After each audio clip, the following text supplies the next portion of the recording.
ยินดีต้อนรับเข้าสู่รายการ We Voice Channel เย้ซึ่งวันนี้เขาก็จะมาพร้อมกับหัวข้อที่หลายๆคนอาจจะบ่กล้าถามหรือว่าอาจจะบ่กล้าตอบแต่ว่ามื้อนี้เขาจะมาข้ามผ่านมานำกันข้าพเจ้าเองก็เป็นคนหนึ่งที่บ่เคยมีประสบการณ์อันนี้มาก่อนแต่ว่าพวกเขาได้มีการเสิร์ชเอาผู้ที่มีประสบการณ์ซึ่งเพิ่นมีชื่อว่าลิซาเนียสบายดีพ่อโมทุกคน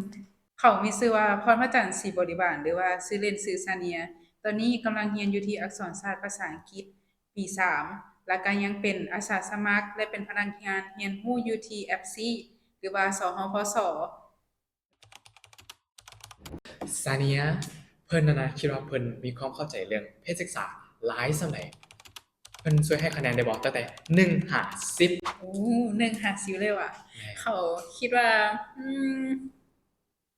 ประมาณ7ซะประมาณ7 ประมาณ7 7เต็ม10แม่นบ่แม่น7เต็ม10เพราะ3อีก3คะแนนเพื่อเรื่องที่ยังบ่เคยเห็นหรือว่าบ่รู้เทื่อโอเคที่เขาให้คะแนนตัวเองว่า7เพราะว่าเวลามีกลุ่มคนกลุ่มหมู่หรือว่าเวลาที่เรากำลังฝึกอบรมกันเนาะเขาสามารถแลกเปลี่ยนความรู้แล้วก็สนทนากับเจ้าได้เขาก็เลยรู้สึกว่าเขาก็มีความรู้ในเรื่องเพศศึกษาระดับหนึ่งที่จะแบ่งปันเรื่องราวได้โอเคซาเนียเขามีประเด็นหรือว่าคำถามที่เขาเองยังตั้งข้อสงสัยอยู่ซึ่งเขาก็อยากให้เพิ่นตอบให้เขาได้บ่ได้มาเลยโอเคมันเป็นประเด็นที่อยู่ในสังคมเฮานี่แหละซึ่งมันเป็นประเด็นที่เกี่ยวข้องกับว่าเป็นหยังเฮานะจึงต้องมีเพศสัมพันธ์ก่อนแต่งงานต้องมีเพศสัมพันธ์ก่อนแต่งงานแม่นแล้วมันบ่เชิงว่าต้องแต่มันเป็นการทดลองการใช้ชีวิตคู่ก็คือมันมีความเชื่อในสมัยก่อนเนาะหรือว่าตอนนี้ก็ยังมีหลงเหลืออยู่ในประเทศลาวก็คือเฮาบ่ควรมีเพศสัมพันธ์ก่อนแต่งงานเฮาต้องหลังเฮาแต่งงานเฮาจึงมีเพศสัมพันธ์ได้คือสำหรับมุมมองเขาเองเนาะเขารู้สึกว่าเฮาควรที่จะลองมีเพศสัมพันธ์เพื่อทดลองว่าเฮา2คนนะคู่นะว่าเข้ากันได้ดีบ่เพราะว่าการมีเพศสัมพันธ์มันก็คือเป็นสิ่งหนึ่งที่เป็นภาษารักอย่างหนึ่งในความสัมพันธ์แม่นเขากับแฟนเขาเนาะหลังแต่งหลังบ่เคยมีเพศสัมพันธ์กันเลยแล้วหลังมาแต่งงานกันแล้วเฮามีเพศสัมพันธ์กันแล้วเฮาแบบรู้สึกว่าบ่ได้บ่มักบ่ได้เฮาคือบ่มีความสุขเลยเฮาคือบ่อยากมีเลยมันก็จะเป็นปัญหาไปเกี่ยวข้องเป็นมันเป็นปัญหาเล็กๆแต่ว่าปัญหาเล็กๆนี้มันสามารถเป็นชนวนจุดให้มันแบบเป็นปัญหาใหญ่ได้มันสามารถเป็นปัญหาใหญ่ได้แม่นเฮาก็เลยว่าควรจะลองกันก่อนว่าเฮาโอเคบ่เวลาเฮามีเพศสัมพันธ์กันเฮามีความรู้สึกดีๆนำกันบ่เฮาเข้ากันได้ดีบ่สมมุติว่าคู่ที่บ่เคยมีเพศสัมพันธ์เลยแล้วบัดนี้อยู่นำกันไปดนๆบ่เคยมีเพศสัมพันธ์เลยมีแต่ยึดแต่คติที่ว่าเฮานะต้องแต่งงานก่อนแต่งงานก่อนแล้วก็จึงมีเพศสัมพันธ์ได้แต่บัดนั้นอยู่นำกันไปจัก9ปี10ปีแล้วมาสู่ขอกันแต่งงานบัดนั้นมามีเพศสัมพันธ์แท้บ่มักกันซ้ำแม่นเข้ากันบ่ได้ซ้ำเอ้าเฮ็ดแนวใดต้องเลิกเขาเฮ็ดแนวใดต้องหย่ากันบัดนี้อ้าวแล้วเพิ่นนี่เพิ่นคิดว่าแนวใดมันคิดแนวใดกับการมีเพศสัมพันธ์ก่อนแต่งงานมันก็เป็นอืมเขาสิบ่ฮู้สิเว้านะแต่ว่าสำหรับความคิดเขาเนาะจากที่แบบได้เรียนแล้วก็ศึกษามานะเขาคิดว่าการที่เฮานะมีเพศสัมพันธ์ในวุฒิภาวะที่เพียบพร้อมกว่ามันถือว่าดีกว่าเดะเป็นเพราะหยังว่าเพิ่นจึงคิดว่าดีก่อนเพราะว่าก่อนที่เฮานะจะมีเพศสัมพันธ์เฮานะต้องรู้ก่อนว่าคู่นอนหรือว่าคู่ที่เฮารักนะเขาเจ้านะเป็นแนวใดเขาเจ้ามีโรคอิหยังบ่และอย่างที่2ก็คือก่อนที่เขาจะมีเพศสัมพันธ์แล้วถ้าหากว่าเขาพลาดขึ้นมาเดะเฮ็ดแนวใดวะนี่เขาก็จะต้องได้เลี้ยงดูเขาเจ้าถ้าบ่เลี้ยงดูเขาก็สิว่าเขาบ่ดีเพราะถึงความเพียบพร้อมเนาะเพราะถึงความเพียบพร้อมและความมีความแบบรับผิดชอบความรับผิดชอบแม่นฉะนั้นเขาก็คิดว่าการที่เฮานะได้เรียนรู้ไว้ในยุคนี้นะมันก็ถือเป็นว่าเป็นเรื่องที่ดีถือว่าเป็นเรื่องที่ดีได้เพราะว่าแต่ละคนนะจะได้รู้แล้วก็ได้เรียนรู้ในเรื่องเพศสัมพันธ์ไปนำแม่นๆสำหรับตัวเขาขอเสริมในประเด็นที่เพิ่นเว้ามานิดนึงเพราะว่าเขาคิดว่าในตอนนี้นะในเฮาควรที่จะให้ความรู้เกี่ยวกับเพศศึกษานั้นตั้งแต่12ปีขึ้นไปหรือว่าอาจจะ10ปีเพราะว่าประมาณนี้เด็กน้อยมันเริ่มที่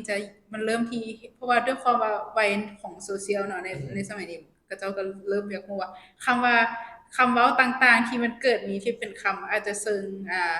ละมกนิดนึงเขาก็เริ่มที่สงสัยว่าอ๋อมันที่จริงมันแปลว่าหยังเขาก็เพราะว่าสังเกตเบิ่งมันจะมีเด็กน้อยหลายๆคนมาถามพ่อแม่ว่าเขาเกิดมาได้แนวใดพ่อแม่ที่ตอบว่าแนวใด เกิดมาได้เท่าไหร่พ่อแม่ก็ตอบว่าเขาหักกันแล้วก็มีน้องขึ้นมา อืม เขาก็เลยว่าอีกอย่างหนึงมันเป็นสิ่งที่ดีที่เฮ็ดให้เด็กน้อยรู้ว่าเขาควรจะป้องกันดีป้องกันก่อนที่จะมีเป็นหยังเขาต้องป้องกันแต่จะได้ตระหนักว่าเป็นหยังเขาต้องป้องกัน เพราะว่ามันจะเกิดอย่างนี้ถ้าบ่ป้องกันคำถามที่หนึ่งหมดไปแล้ว อ่า วันนี้มาคำถามที่สองมา อ่ะ ก็คือว่าเพิ่นเคยบ่ที่แบบว่า อันนี้ยกตัวอย่างเด้อบ่แม่นยกตัวอย่างซะเป็นเหตุการณ์จริง ที่แบบว่าเฮานะสมมุติเฮาเด้อมีเพศสัมพันธ์มาแล้ว หรือว่าบ่เคยมีเพศสัมพันธ์เลย แล้วบัดนี้มันจะมีคนคนหนึงดอกที่มาตัดสินเฮาว่ามีผู้นั้นน่ะนะเราเคยมีเพศสัมพันธ์แล้วแล้วแนมเราว่าเป็นคนที่บ่ดีบัดนี้คนที่บ่เคยมีเพศสัมพันธ์ก่อนค่อยนี่นะมีบ่เคยมีเพศสัมพันธ์มาก่อนแล้วมันแนมค่อยว่าเป็นเวอร์จินนี่นะก็คือการมีเพศสัมพันธ์ก่อนนี้มันบางคนคิดเนาะว่ามันเป็นสิ่งที่บ่ดีหรือว่าผู้หญิงเฮาต้องรักนวลสงวนตัวเขาบ่ว่าเขาบ่ได้ว่าความคิดนี้ผิดแต่มันเป็น ในมุมของเขาก็คือมันบ่แม่นเรื่องที่ผิดมันเป็นเรื่องธรรมชาติที่เฮาจะทุกคนเนาะเกิดว่าเฮามีหลังจาก15 13 15ปีเฮาก็เริ่มฮอร์โมนเฮาเปลี่ยนความเอาเว้าง่ายๆก็คือเฮาก็เริ่มมีอยากรู้อยากลองอยากมีเพศสัมพันธ์อยู่ในวัยอยากลองว่ามันจะรู้สึกเป็นแนวใดก็คือเพราะว่าในตอนนี้ก็คือโซเชียลมันเข้ามามีในชีวิตประจำวันเท่าหลายเนาะมันก็เฮ็ดให้เด็กน้อยมันเริ่มแบบมันเริ่มรู้แล้วว่า